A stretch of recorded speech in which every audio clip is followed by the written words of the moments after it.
Coffee is part of the American lifestyle. But here at Freedom Hill Coffee Roasters in Bel Air, it's more than just perfecting that morning cup of Java. We roast premium coffee, we roast fresh and ship daily, and that's a product we offer, but we also offer the opportunity to give back. Every time you wake up and your coffee routine is Freedom Hill Coffee, you know you're helping put veterans to work. Started in February of 2020, Freedom Hill Coffee not only roasts and packages their coffee, but ships it across the country to all 50 states and around the globe through e-commerce.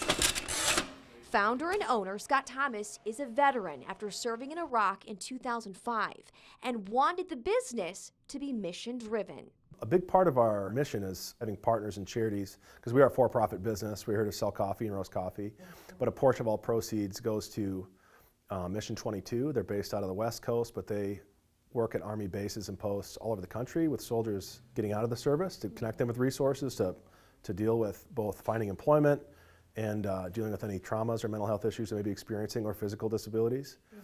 We also work with Comfort Farms down in Georgia that was founded by a disabled Army Ranger. For Scott and his wife Jill, the business has become a means to raise awareness for veterans experiencing PTSD and to end any stigmas associated with mental illness.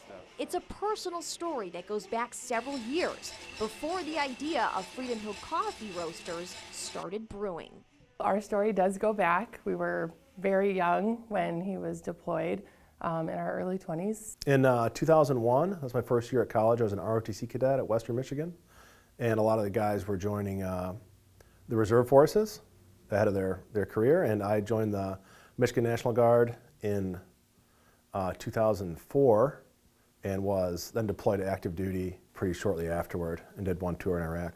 I was injured, so I left a little bit before the rest of my unit. I knew that I was waiting for that time for him to come back and be here ready and willing to support him on whatever the next path would be. A path that's different for all veterans as they return back to a new way of life.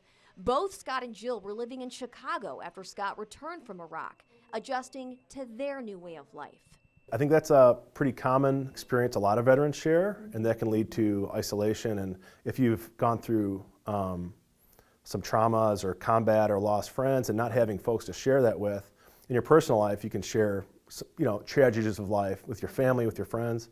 But things that occur in the military service, it's often unfamiliar to those closest to you. So a lot of guys and gals have to manage that alone, which is hard. A situation Scott knew all too well. One of Scott's best friends, Brian, struggled with life after the service.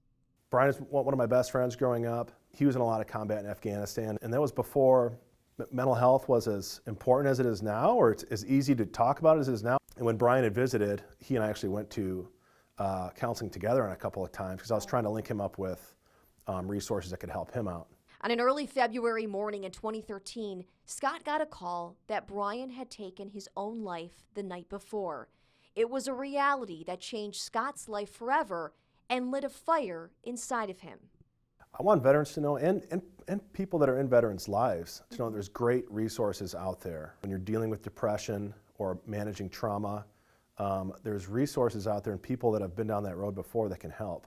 If you see someone struggling with substance abuse or difficulty getting a job or maintaining their relationships, those are all problems that can be worked on. They might not be able to be solved or solved overnight, but they're all things that can be helped by a tremendous amount of resources out there. Freedom Hill Coffee Roasters has become one of those resources in honor of Brian and all veterans of every era.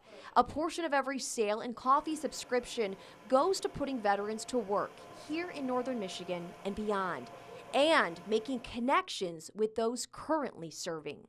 We get response from them. We get photos of them overseas holding our coffee and with these letters just saying that, this really brightened our day. For Scott, Freedom Hill Coffee enabled him to discover his passion of helping fellow veterans. Using the GI Bill, he did finally go back to school and get his bachelor's degree in business, which I was so proud of him for. And he had to do that while being a father and a husband and 3 kids, finding something that made a difference every single day and drove him to want to get up and work harder. And that's what we want for all service members, everybody who has given so much and sacrificed, we want to show them that they can come home and find a purpose as well and find that peace. In Bel Air, Melissa Smith, The 4.